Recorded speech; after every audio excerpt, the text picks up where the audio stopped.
ઘણીવાર સમજાતું નથી કે જમવામાં શું બનાવવું અથવા તો લંચ બોક્સ કે ટિફિન બોક્સમાં શું આપવું. અને આમ પણ આજકાલની જનરેશનને તો શાક રોટલી ખાવી જ ના હોય.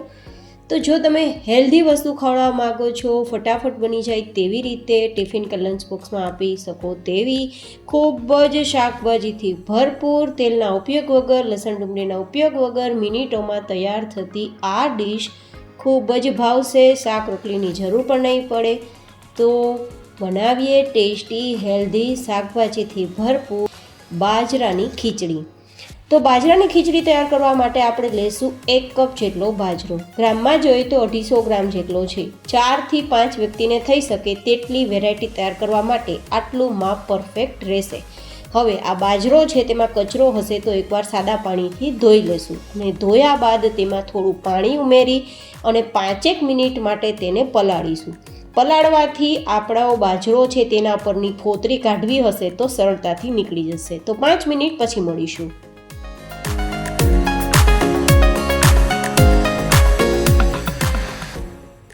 હવે 5 મિનિટ આપણો બાજરો પલળી ગયો છે અને ઉપર થોડો કચરો પણ આવી ગયો છે તો તેને કાઢી લેશું અને પાણી પણ કાઢી લેશું. હવે આ બાજરાને આપણે સૂકવવાનો છે. મતલબ 10-15 મિનિટ માટે આપણે આ રીતે કપડા પર પાતળો પાથરીને સૂકવશું ને તો લગભગ પંખા નીચે 15 મિનિટમાં તો સુકાઈ જશે. સાવ સૂકવવાની જરૂર નથી, પણ હાથમાં ચીપકવાનું છોડી દે અને બાજરો આરામથી ભેગો થઈ જાય ને તેટલે સુધી સૂકવવાનો.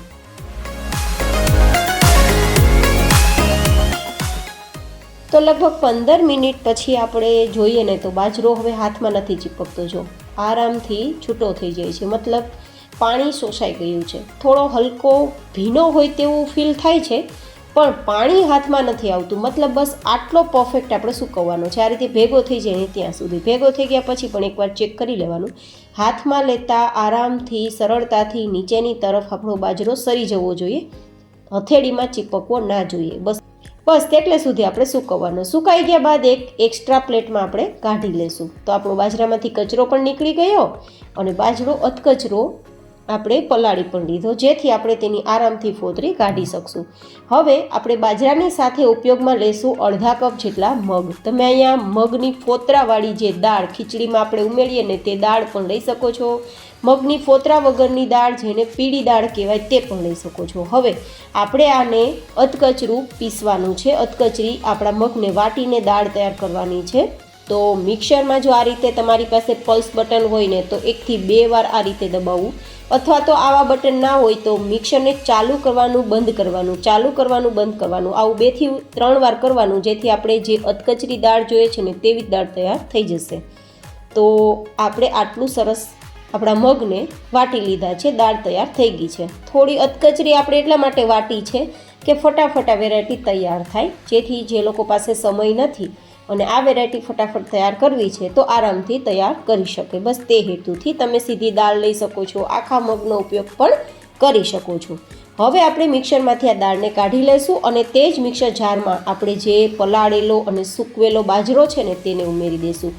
2 થી 3 જ ચક્કર લાગે તેટલું બાજરો દળવાનો છે. એ પણ આ રીતે પલ્સ મોડ ઉપર, અથવા તો મિક્સરને ચાલુ કરવાનું, બંધ કરવાનું, ચાલુ કરવાનું, બંધ કરવાનું, આવું માત્ર 1 થી 2 જ વાર કરવાનું છે, જેથી આપણો બાજરાનો દાણો ક્રશ નહીં થાય.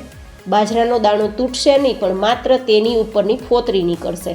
અત્યારે તમે જુઓ બાજરાની ઉપરની ફોતરી નીકળી ગઈ છે પણ બાજરો આખો છે, જેનું કારણ છે આપણે પલ્સ મોડ ઉપર અથવા તો મિક્સરને ચાલુ બંધ કરીને 1 થી 2 જ વાર ચક્કર લગાવ્યું અને બાજરો આપણો પલાળેલો હતો, જેથી ફટાફટ તેની આ રીતે ફોતરી પણ નીકળી ગઈ.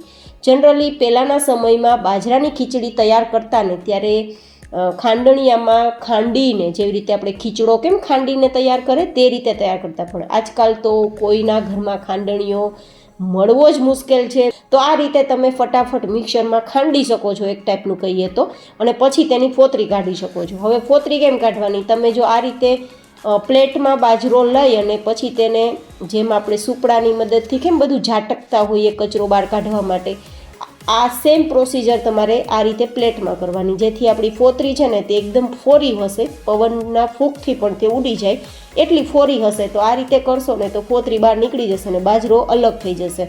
પણ જો આ રીતે ના આવડે ને તો તમે એકદમ જાડી ચાયણી હોય ને જેમાંથી બાજરો ના નીકળે, માત્ર ફોતરી જ નીકળે, તેનાથી ચાળી પણ શકો છો. હવે આ રીતે આપણો બાજરો છે તે ફોતરી વગરનો અલગ થઈ ગયો છે. ફોતરી જો કેટલી બધી નીકળી છે. આ રીતે કર્યા બાદ હવે ફરીથી આપણે બાજરાને મિક્સરમાં લઈ લેશું અને અધકચરો વાટી લેશું. 2 થી 3 વાર મિક્સરને પલ્સ મોડ ઉપર અથવા તો મિક્સરને ચાલુ બંધ કરીને દળશો ને તો આટલું અધકચરું વટાઈ જશે, અધકચરું દળાઈ જશે. અધકચરું દળવાથી ફટાફટ વેરાયટી તૈયાર થશે. બસ એટલા માટે. જો તમારે આખા બાજરાની તૈયાર કરવી હોય તો પણ તમારી ઈચ્છા. હવે આપણે આપણા આ રીતે કોર્સલી ગ્રાઇન્ડ થયેલા અધકચરા બાજરાને આપણે કુકરમાં લઈ લેશું. પછી આપણે અડધા કપ જેટલા મગને વાટ્યા હતા તેને પણ લઈ લેશું અને પછી જે કપથી આપણે બાજરોને દાળ લીધી છે ને તેનું ડબલ પાણી ઉમેરવાનું. એટલે કે 1 કપ બાજરોને અડધા કપ જેટલા મગ હતા, કુલ ટોટલ 1.5 કપ જેટલું મિશ્રણ હતું, તેની સામે આપણે 3 કપ જેટલું પાણી ઉમેરવાનું. અને પછી અહીંયા 1 ચમચીથી 1.5 ચમચી જેટલું સેંધા નમકનો ઉપયોગ કરીશું. તમે સાદું નમક પણ ઉપયોગમાં લઈ શકો છો. 1/4 ટીસ્પૂન જેટલો હળદર પાવડર ઉમેરીશું જેથી બાજરાનો કાળો કલર આપણી ખીચડીમાં ના આવે. અને 1 ચમચી જેટલું આ રીતે સાઈડમાં ઘી લગાવી દઈશું. તમે તેલ પણ લગાવી શકો છો, પણ ઘીથી ખીચડી હેલ્ધી પણ બને છે અને ઘી આ રીતે ઉપયોગમાં લેવાથી આપણું કુકરનું પાણી છે તે ઉભરાશે નહીં, તો ફટાફટ ખીચડી કુકર ખરાબ થયા વગર તૈયાર થશે. હવે આ કુકરને આપણે ગેસ ફ્લેમ પર મૂકીશું અને 1 ઉફાણ આવે ત્યાં સુધી ગેસની ફ્લેમ મીડિયમ રાખીશું. બસ 1 ઉફાણ આવી જાય, પાણી ઉકળવા લાગે એટલે ચમચો ચલાવી દેવાનો અને હવે ગેસની ફ્લેમ ધીમી કરી દેવાની, ઢક્કણ ઢાંકી દેવાનું અને 4 સીટી સુધી કુકરને થવા દેવાનું. હવે એ કુકરમાં વિસલ આવે ત્યાં સુધીમાં એક આગળની પ્રોસેસ પણ જોઈ લઈએ. તો જેમના માટે કડાઈમાં 2 ગ્લાસ જેટલું આપણે પાણી ગરમ થવા માટે રાખ્યું છે અને તેમાં આપણે થોડા શાકભાજી સોફ્ટ કરવા માટે ઉમેરીશું. તો સૌથી પહેલાં આપણે ઉમેરીશું અડધા કપ જેટલા મકાઈના દાણા, સાથે અડધા કપ જેટલા વટાણાના દાણા, સાથે અડધા કપ જેટલા ગાજરના ટુકડા અને લગભગ 1/4 કપ જેટલા વાલના બીજ. અહીંયા તમે તુવેરના દાણા પણ ઉમેરી શકો છો. શાકભાજી તમારી મનપસંદ લઈ શકો, વધઘટ પણ કરી શકો, એમાં કોઈ રેશિયો ફિક્સ નથી. આ રીતે હવે ઢાંકી દઈશું અને મીડિયમ ગેસની ફ્લેમ પર 2 મિનિટ માટે કૂક કરશું તો શાકભાજી સોફ્ટ થઈ જશે.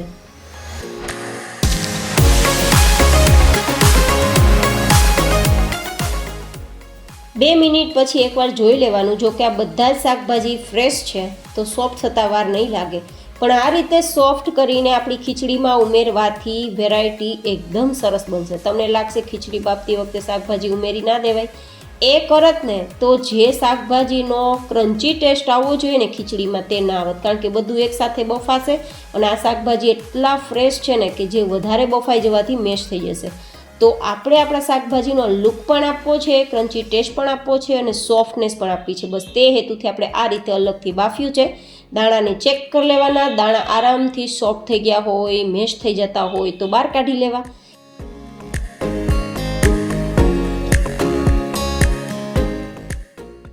તો કુકરમાં પણ 4 સીટી થઈ ગઈ છે અને વરાળ પણ નીકળી ગઈ છે અને ખીચડી પણ આપણી સરસ બફાઈ ગઈ છે.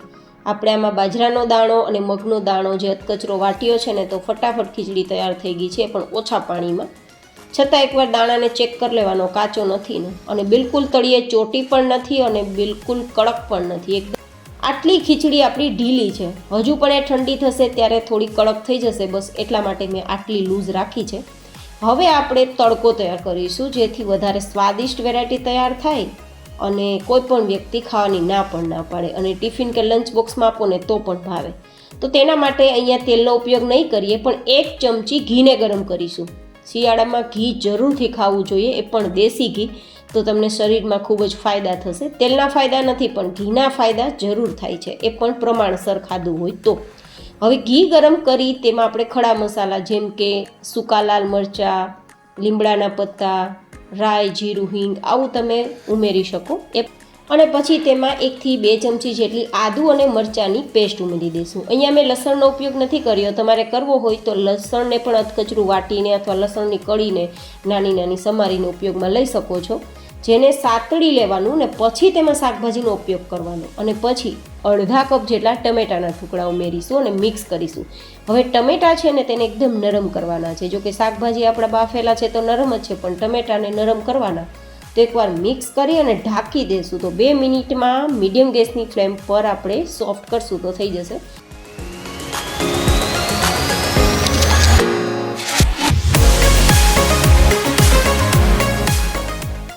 તો 2 મિનિટ પછી તમે જુઓ ને તો લગભગ ટમેટાના ટુકડા પણ સોફ્ટ થઈ ગયા છે. અત્યારે દેશી ટમેટા ભરપૂર આવે છે ને દેશી ટમેટાને સોફ્ટ થતાં વાર નથી લાગતી, તો મેં દેશી ટમેટાનો જ ઉપયોગ કર્યો છે.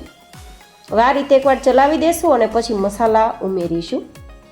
તો અહીંયા આપણે 1 નાની ચમચી જેટલું નમક ઉમેરીશું. આપણે બાજરીની ખીચડી કુકરમાં ઉમેરી ત્યારે નમક ઉમેર્યું હતું, તો અત્યારે માત્ર શાકભાજી પૂરતું જ નમક ઉમેરીશું.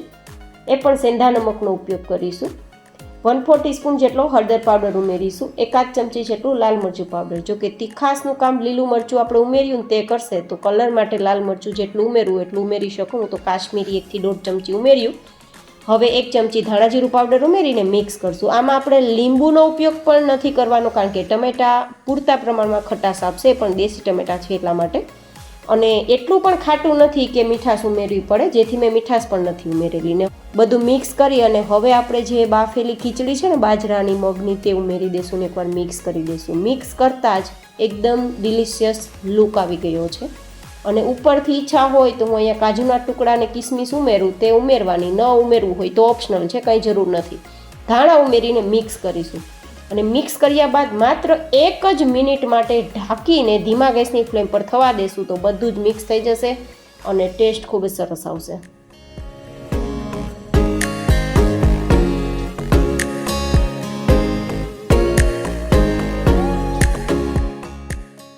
બસ 1 મિનિટ પછી તમે ટેક્સચર જોવો, મોઢામાં પાણી આવી જાય તેવું છે.